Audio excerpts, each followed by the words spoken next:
नमस्कार, आप देख रहे हैं कशिश न्यूज और आपके साथ मैं हूं दीपक शर्मा। 2 दिन पहले जहां आंदोलन हो रहा था, छात्रों में आक्रोश था, सीएम के ऐलान के बाद आक्रोश की आग मंद पड़ी और जीत का जश्न मनाया गया। कुछ शर्तों के साथ आंदोलन को स्थगित भी कर दिया गया। जब जयपाल से मुंडा स्टेडियम में जश्न मनाया जा रहा था तो रांची के प्रोजेक्ट भवन के गेट पर गदर मचा था।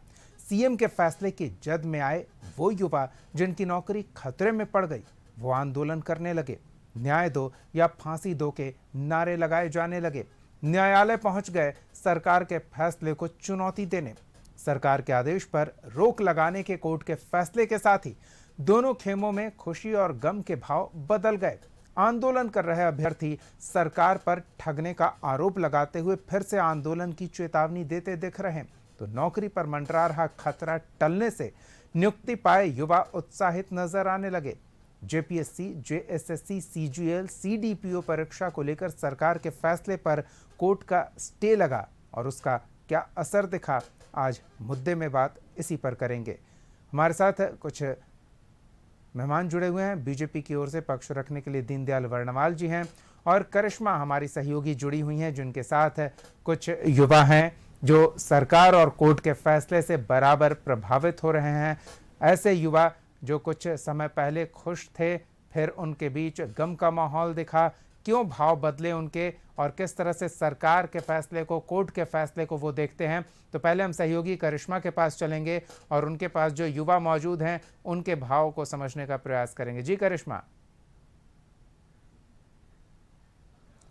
जो देखिए, हाल ही के दिनों में सरकार के तरफ से परीक्षा रद्द करने के फैसले जो है वो लिए गए। उसके बाद जो भी झारखंड के तमाम जो छात्र लगातार आंदोलन कर रहे थे, उनके बीच खुशी की लहर दौड़ी, क्योंकि लगातार छात्रों की तरफ से ये कहा जा रहा था कि टीडीपीएल के द्वारा जितनी भी परीक्षाएं ली गई वो कहीं ना कहीं गलत तरीके से ली गई, उसमें गड़बड़ियां हुई है। और उसके बाद जब मुख्यमंत्री हेमंत सोरेन ने आश्वासन दिया तमाम छात्रों को, उसके बाद कुछ शर्तों के बाद जो छात्र है उन्होंने अपना आंदोलन को स्थगित किया। कुछ युवा हमारे साथ जुड़े हैं, कुछ छात्र हमारे साथ जुड़े हैं जो लगातार अपनी आवाज को मुख्यमंत्री हेमंत सोरेन तक पहुंचाने की कोशिश कर रहे थे। 26 दिनों से आंदोलनरत थे।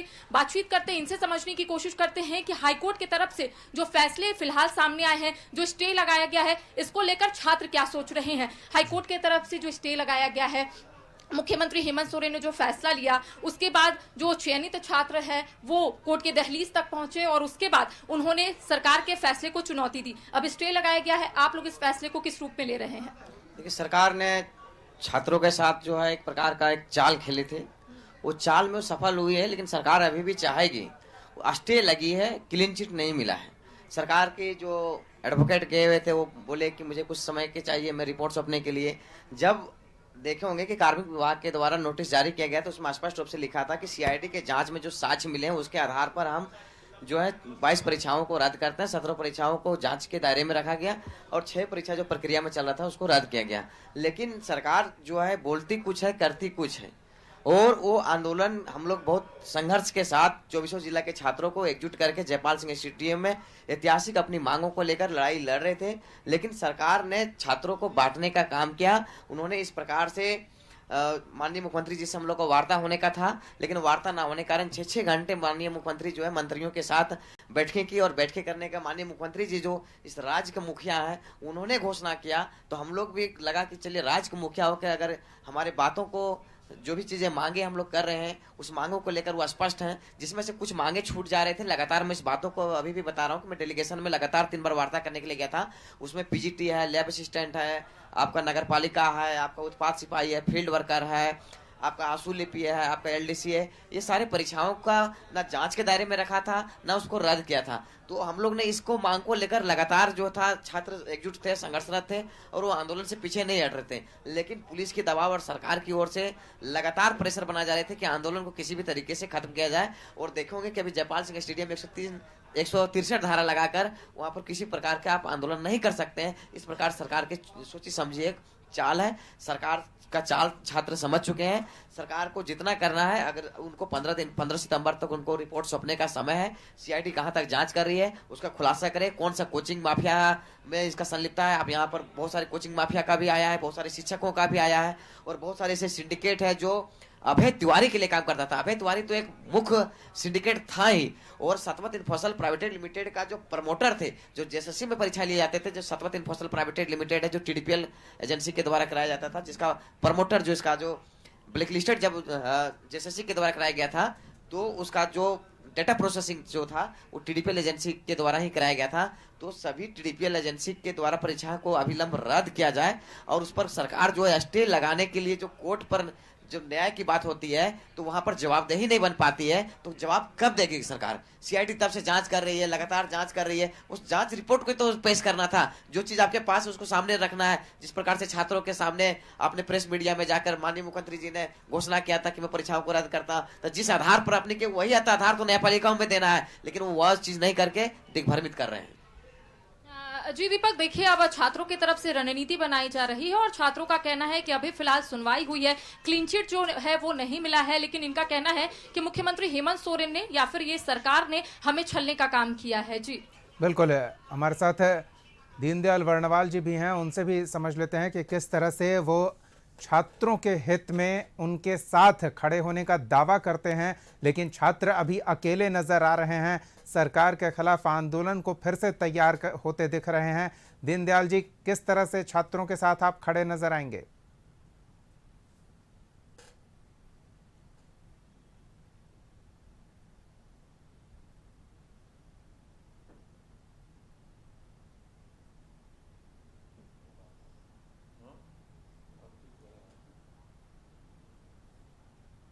चलिए हम दोबारा जुड़ने का प्रयास करते हैं। इस बीच करिश्मा, एक चीज़ और समझने का हम प्रयास करेंगे इन युवाओं से कि सरकार ने तो अपनी तरफ से इनकी मांगों को मान लिया है, अब मामला तो कोर्ट का है, तो अब सरकार पर दबाव बनाने से क्या फायदा? जी देखिए, कई युवा हमारे साथ है, छात्र है। ये सवाल है कि मुख्यमंत्री हेमंत सोरेन ने या फिर सरकार ने तो आप लोगों की जो मांग है वो पूरी कर दी है, अब मामला जो है न्यायालय तक पहुंच गया है, तो मुख्यमंत्री हेमंत सोरेन या सरकार के ऊपर दबाव बनाने से क्या होगा? तो न्यायालय में तो उनका सीआईडी जो एजेंसी है, उनके तोता तो वहाँ जवाब पेश करेगी ना।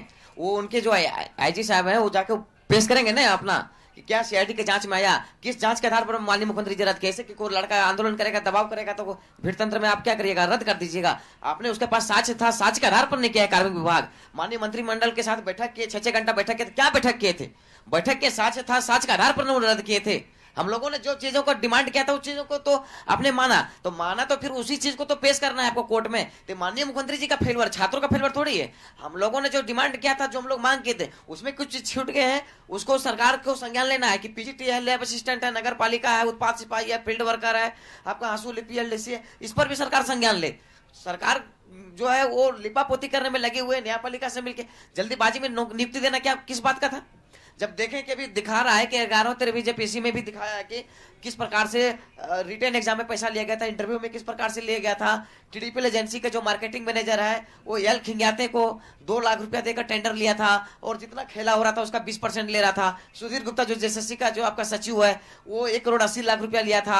आपका बोकारो में 12-12 लाख रुपया देकर पैसा क्वेश्चन को रटाया गया था। तो यही तो जांच वहां दिखाना है कि सुधीर गुप्ता ने 1,80,00,000 रुपया लिया था, और जितना खेला होता उसका 25% सरकार सुधीर गुप्ता को टीडीपीएल एजेंसी के जो मार्केटिंग मैनेजर अभय तिवारी दे रहा था, जो कि सीजीएल में वो बीएसओ के पद पर पोस्टेड था, और ऑलरेडी अपने परिवार रिश्तेदार को भी किया था। उसका बीबी जो स्वीटी पांडे है, उसका गौरव और सौरभ पांडे है जो है वो भी नौकरी में है। उसके ससुर जी जो जिस सिंडिकेट के लिए काम करते थे, उसके चाचा लोग थे, उनके सारे जो काम करते थे, और 4800 ग्रेड पे पीजीटी में नौकरी लेने के CM school of excellence Deoghar में पोस्टेड होने के बाद वो जो 4200 ग्रेड पे नौकरी मारा थे, कहां तक उचित है? आप सोचिए कि कोई आदमी प्रमोशन चाहता है, कोई डिमोशन थोड़ी चाहता है। तो सोचिए बहुत बड़ा साजिश था, और वो अभ्यर्थी बिल्कुल।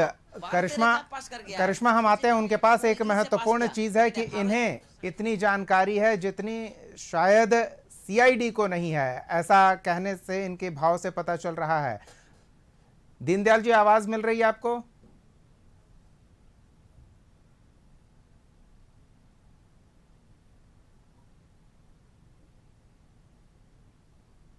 नीलम जी, आप तक आवाज पहुंच रही है? अच्छा, वॉल्यूम इसमें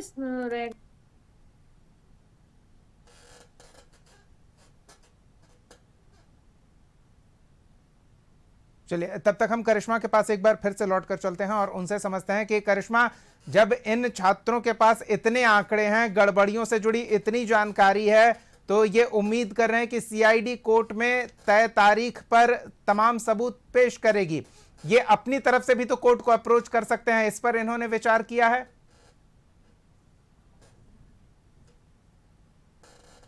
झारखंड के जो छात्र है लगातार आंदोलन कर रहे थे, सीआईडी जांच जो है वो हो रही थी, लेकिन छात्रों को इस पर भरोसा नहीं था। लेकिन अभी थोड़ी देर पहले ही छात्र ने कहा है कि सीआईडी की तरफ से जो रिपोर्ट सौंपे जाएंगे उसके आधार पर ही आने वाले समय में कार्रवाई होगी। और ऐसे में हमारे साथ छात्र है, इनसे ही जुड़ते हैं, इनसे ही समझने की कोशिश करते हैं कि अब मामला न्यायालय तक पहुंच गया है। आप लोगों की तरफ से क्या कुछ रणनीति बनाई गई है? क्या आप लोग ही न्यायालय जाएंगे? क्या सोचे हैं?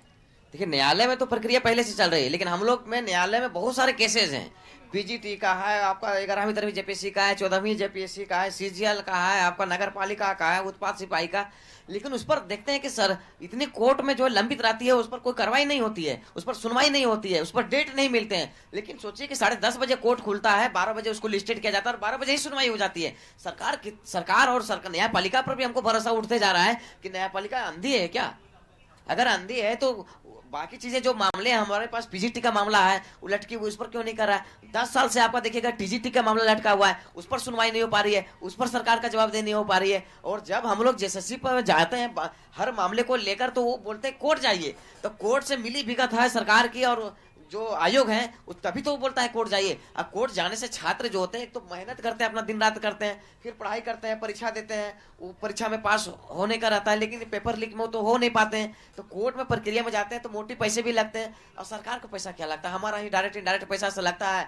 और सुधीर गुप्ता बार बार बोलेगा कि आप कोर्ट जाइए, अब कोर्ट में उसको तो कमीशन के आधार पर वकील को उतारता है, वहां से भी पैसा कमा रहा है। उधर अभय तिवारी भी पैसा उसको दे रहा है, 25% हर एग्जाम का वो ले रहा है। तो सरकार जो है पूरी तरीके से साजिश के साथ छात्रों को कमर तोड़ रही है। छात्र झारखंड में ऐसे भी गरीब है, सरकार के पास बेचने के लिए बहुत सारी खनिज संपदा है, कोयला है, बालू है, अब्रक है, माइका है, अब तो सोना का खान भी झारखंड में आ गया है। सोना भी बेचिए, लेकिन झारखंड के छात्रों को, भविष्य को मत बेचिए, छात्रों को मत बांटिए। जल्दीबाजी में नियुक्ति देकर यही सरकार जान के गेम कर रही थी। सीडीपीओ की नियुक्ति में आप देखिए कि 22 अनारक्षित पदों में 18 पद जो है हरियाणा और उत्तर प्रदेश का हुआ। यही टीडीपी एजेंसी जो है आपका हरियाणा में हरियाणा और उत्तर प्रदेश में ब्लैक लिस्टेड है। एक चीज और इनसे पूछिए कि पेपर लीक के मामला में जो सेकंड टॉपर जितने लोगों की, जितने युवाओं की नियुक्ति हुई है, वो सब तो गलती करके नहीं आए हैं या गलत रास्ते से नहीं आए हैं, तो फिर जिन्होंने सही तरीके से नौकरी ली है उनकी भी नौकरी चली जाए तो ये भी तो सही नहीं है ना? ये तो जांच के बाद पता चलेगा।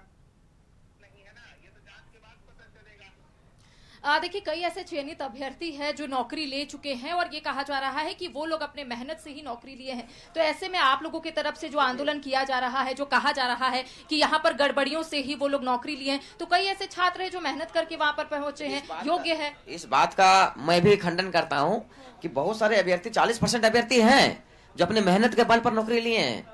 लेकिन बात है कि जब प्रोसेस में कहा जाता है कि पानी में जहर मिला देते हैं तो पूरा पानी जहर हो जाता है। अब पानी और दूध, जैसे हम तो हंस नहीं है कि दूध और पानी को अलग कर सकते हैं, लेकिन पूरा पानी में जब जहर हो गया है, दारोमदार जांच एजेंसी पर आ जाता है। हम लौटते हैं आपके पास। करिश्मा, नीलम मिश्रा जी हमारे साथ जुड़ी हुई हैं जेएमएम्स की ओर से पक्ष रखने के लिए। नीलम जी, आवाज मिल रही है आपको?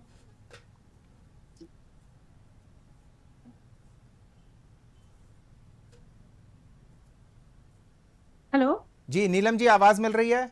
जी जी जी जी। अभ्यर्थियों ने विश्वास खो दिया है। सरकार ने भरोसा दिलाया था कि उनके साथ न्याय होगा, सरकार ने कड़ा कदम उठाया, फैसला लिया, लेकिन अब न्यायालय के कारण सरकार के फैसले पर स्टे लग गया है और इससे अभ्यर्थियों में थोड़ी नाराजगी है, सरकार पर छले जाने का आरोप लगा रहे हैं। किस तरह से देखें इस फैसले को, या अभ्यर्थियों को क्या हम समझाएं? देखिए, सबसे पहले मैं आपके माध्यम से सभी अभ्यर्थियों को मैं बोलना चाहूंगी कि आप लोग साजिश के शिकार मत होइए, क्योंकि जिस प्रकार से राजनीतिक टूल इन लोगों को बनाया जा रहा है वो साफ दिख रहा है। चाहे वो कोचिंग माफिया के से जुड़े हुए लोग हो या राजनीतिक दल से जुड़े हुए लोग हो, बीजेपी, आसू जैसे लोग, जेल कैंप के लोग जैसे, इन लोगों को मतलब उन लोगों के मतलब वहम में और भ्रम में जैसे ना फंसे। देखिए, आपको मैं बता रही हूँ कि अभी बता रहे थे कि साजिश के तहत आप सोचिए कि डे 1 से जिस प्रकार से माननीय मुख्यमंत्री जी छात्रों के हित में, उनके भविष्य के लिए जिस प्रकार से महत्वपूर्ण कदम उठा रहे थे, जैसे उनको सूचना मिला तो वो कार्रवाई करना शुरू किए, जेपीएससी पे रेड पड़ा, जेपीएससी अध्यक्ष का रिजाइन होता है, गिरफ्तारियां हो रही है, छापेमारी चल रहे हैं, टीडीपीएल कंपनी के जो भी थे सब गिरफ्तार। देखिए आज 25-30 लोग गिरफ्तार हो चुके हैं और वो यहाँ तक बोले हैं कि हमारा परिवार भी अगर इसमें संलिप्त है तो वो भी नहीं छोड़े जाएंगे। अगर हमारे पार्टी से जुड़े हुए कोई भी अधिकारी पदाधिकारी हो, कोई नहीं इसमें छूटेगा अगर कोई संलिप्त है तो। और देखिए जिस तरह से ताबड़तोड़ कार्रवाई सीआईडी की तरफ से हो रहा था, तो छात्रों को थोड़ा विश्वास रखना चाहिए था मुख्यमंत्री जी पे। मुख्यमंत्री जी क्या बोल रहे थे, 2-2 सीटिंग जो छात्रों के साथ बैठक हुई, वो क्या बोल रहे थे, वो यही तो बोल रहे थे ना कि अगर हम सीजीएल जेएसएससी का एग्जाम अगर कैंसिल करते हैं तो ये नामुमकिन है, पॉसिबल ही नहीं है, फिर ये कोर्ट में जाके फंसेगा जी। ये तो मुख्यमंत्री बोल रहे थे। लेकिन अब तो सरकार फंसती दिख रही है ना, इधर कुआं उधर खाई, परीक्षाओं को रद्द किया तो उधर जिनकी नौकरी थी उनकी नौकरी जाने का खतरा, वो आंदोलन के लिए तैयार, परीक्षाओं को रद्द नहीं किया तो इधर युवा जो छात्र हैं वो नाराज हैं। सरकार तो दो राहे पर है, तो सरकार को देखना होगा ना कि नुकसान किसी का ना हो। देखिए मैं आपको स्पष्ट कर देना चाहती हूँ कि सरकार हमेशा से छात्रों के साथ है, उनके भविष्य के साथ, उनका जीवन जैसे बर्बाद ना हो इसके लिए ही सरकार, आपको याद होगा, बोल रही थी कि हमको 90 दिन का समय चाहिए जांच करके जो भी जेन्युइन कैंडिडेट है, क्योंकि जाहिर सी बात है कि सभी कैंडिडेट तो बैकडोर से नहीं आए होंगे। अगर भ्रष्टाचार हुआ है पैसे के बल पे या ताकत के बल पे अगर कोई आए हैं तो 100% स्टूडेंट तो नहीं आए होंगे, कुछ परसेंटेज होता है। तो वैसे स्टूडेंट को छांटाई करने के लिए ही 90 दिन का समय मांगा जा रहा था, लेकिन स्टूडेंट तो तैयार ही नहीं थे। उन लोग का एकमात्र रट था कि सीजीएल को भी रद्द करना है, जेएसएससी को भी रद्द करना है। आपकी सीआईडी क्या कर रही है? तो मैं पीजीटी का एग्जाम हुए, नियुक्ति हुए, 2 सालों से दीनदयाल जी आप तक आवाज पहुंच रही है? एसआईटी कहाँ काम कर रही है आपकी? तो देखिए मैं बता रही हूँ ना कि इस तरह से जी आप सुन रहे थे। नीलम जी आ रहे हैं आपके पास, 1 सेकंड, नीलम जी आ रहे हैं आपके पास। दीनदयाल जी आप सबकी बातें सुन रहे हैं, क्या कहेंगे? छात्रों के साथ आप हैं या फिर सिर्फ अपना राजनीतिक हित साधने तक हैं? देखिए जो सरकार में रहता है उसको बहुत धैर्य से बात करना चाहिए। ये कोचिंग सेंटर के लोगों को किसने बहकाया होगा? निश्चित तौर पे सरकार के लोगों ने। आज कोचिंग सेंटर का नाम ले रहे हैं तो कोचिंग सेंटर माध्यम किसका बना? सरकार का माध्यम बना। सरकार में कौन लोग थे? जेपीएससी के सदस्य कौन लोग थे? जेपीएससी का अध्यक्ष कौन लोग थे? यह समझना पड़ेगा। आज ये जेएमएम के प्रवक्ता ने बहुत आसानी से कह दिया कि ये कोचिंग का सेंटर है, उन्हें आप गिरफ्तार करके जेल क्यों नहीं भेज रहे हैं? आखिर क्या कारण है कि उन्हें जेल नहीं भेज रहे हैं? ये कहीं ऐसा तो नहीं कि 60 गार्ड करके हजारों करोड़ कमाने वाली सरकार और सरकार के प्रतिनिधि जो रहे हैं उनको बचाने के लिए ऐसा बोल रहे हैं? क्या कारण है कि आप पहले समझिए, रात सबसे पहले छात्रों को 12 बजे बुलाया जाता है कि आप कानून विधि को लेकर आइए बैठक करते हैं, और जब बैठक करने के लिए ये लोग निकल पड़ता है तो उसे फिर मना कर दिया जाता है, और रात को 9 से 10 बजे के बीच में ये घोषणा कर दी जाती है कि सारी परीक्षाएं रद्द। तो ये तो उसी दिन लग गया था कि सरकार की नीयत ठीक नहीं है। सरकार छात्रों के साथ ठगने का काम कर रही है। सरकार छात्रों के साथ एक ऐसा व्यवहार करना चाहती है, उसको लग रहा था कि अरे कोर्ट में तो स्टे लग ही जाएगा, क्योंकि जब जेपीएससी का अध्यक्ष, जेपीएससी का सभी सदस्य इस्तीफा पर हैं, एक जेपीएससी का अध्यक्ष जेल में है, तो ऐसे में क्या राज्य सरकार को पावर था उसे रद्द करने का? तो भारतीय जनता पार्टी और छात्र ये दोनों शुरू से ही मांग रखे थे कि आप सीबीआई का जांच कीजिए, सीबीआई से जो फलाफल निकलेगा उसमें छात्र भी साथ में रहेंगे, झारखंड का एक सही तस्वीर नहीं, ये तो कह रहे हैं आप सीआईडी को एक बार अवसर तो देके देखिए, सीआईडी को समय तो दीजिए, उसकी जांच पूरी हो जाने दीजिए। आप संतुष्ट नहीं होंगे तो फिर हम आपकी बात पर विचार करेंगे। सरकार तो कह रही है आप एजेंसी को जांच ही करने का अवसर नहीं दें। जादू थोड़ी है कि एजेंसी के अधिकारी पहुंचे और सब कुछ खुलासा कर दिया, उन्हें समय लगेगा ना। सीआईडी से दिक्कत क्या है? क्योंकि हिस्सेदारी। हाँ दीपक जी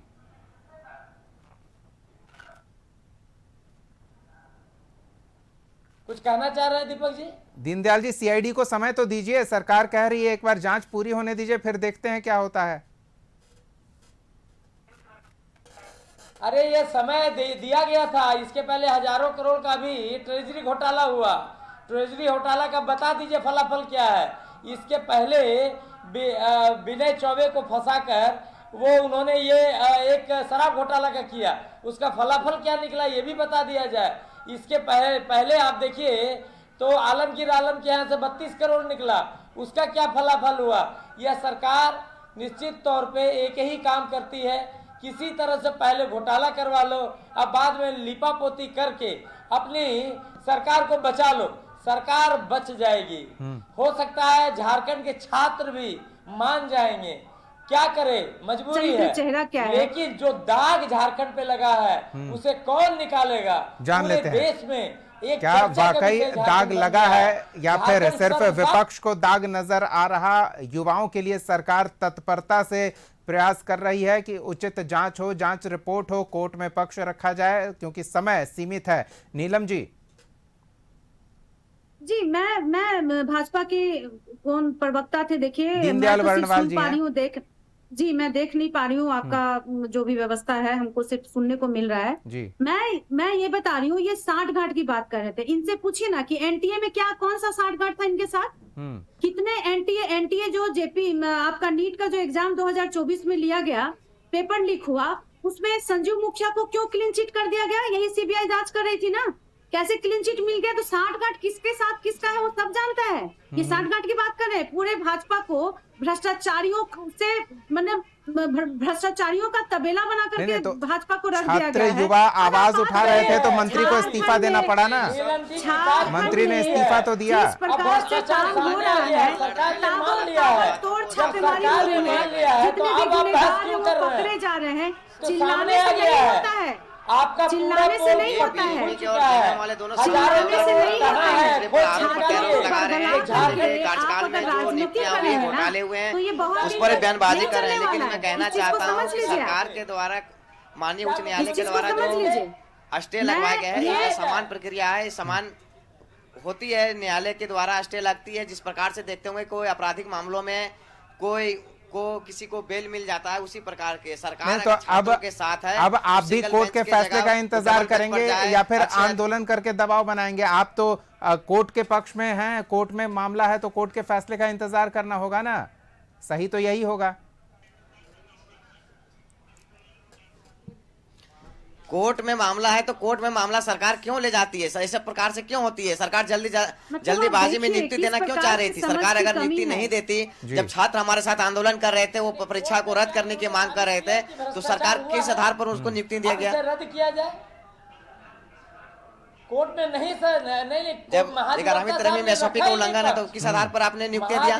किस आधार पर आयोग शिक्षकों के द्वारा कॉपियां जांची गई? भ्रष्टाचार हुआ है इसलिए रद्द किया गया, नहीं रखा है। उन्होंने मांगा जब सीआईडी समय इतना दीजिए। जांच की है, सीआईडी अरे के सब साक्ष्य कुछ के आधार पर स्पष्ट माननीय समय मुख्यमंत्री क्यों जी ने मांग रहे प्रेस हैं कॉन्फ्रेंस करके छात्रों को परीक्षाओं को रद्द भ्रमित किया करने जा की रहा है। घोषणा की। चलिए। तो सीआईडी के फिर साक्ष्य को तो फिर क्या क्यों कोर्ट वाकई में छुपाया छात्रों गया? को भ्रमित किया जा रहा है और क्या वाकई छात्र इतने अबोध हैं कि उन्हें भ्रमित किया जा सकता है? मामला न्यायालय में पहुंच चुका है और न्यायालय ने समय भी निर्धारित कर रखा है कि एक सीमित सीबीआई समय की में। जांच दीजिए।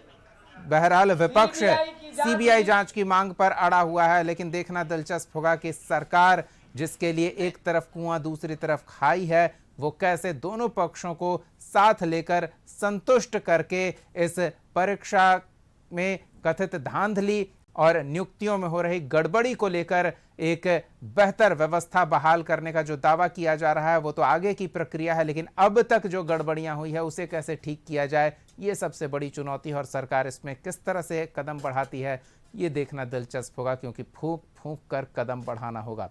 फिलहाल समय इतना ही है। बहुत बहुत धन्यवाद है नीलम मिश्रा जी, दीनदयाल वर्णवाल जी, अपना समय देने के लिए, इस चर्चा में शामिल होने के लिए। करिश्मा के साथ कुछ छात्र और युवा भी हमारे साथ जुड़े हुए थे, अपना समय देने के लिए आपका भी बहुत बहुत धन्यवाद। तो मुद्दा में फिलहाल इतना ही। अगले एपिसोड में एक और मुद्दे के साथ हम फिर मौजूद होंगे। तब तक के लिए देखते रहिए कशिश न्यूज़।